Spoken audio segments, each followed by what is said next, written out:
And you and I have talked, Mike, just about, I generally lean like you do toward a libertarian perspective on things.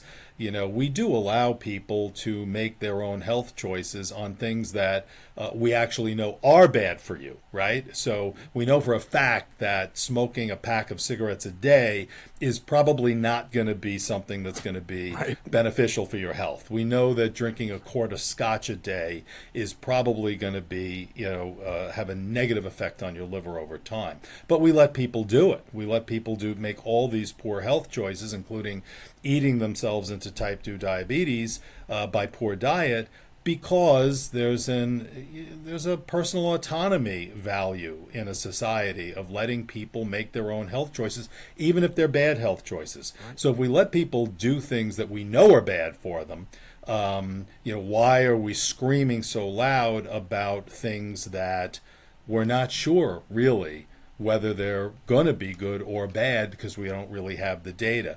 And so that's kind of where, on a personal level, philosophically, ideologically, I guess I come out on it.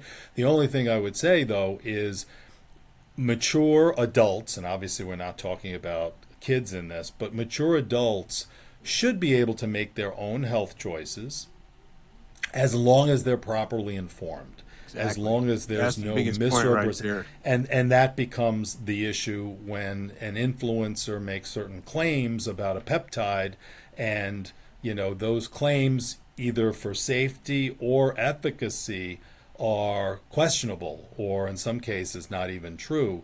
That's where I think there's a valid, issue for intervention, or having, really identifying a problem.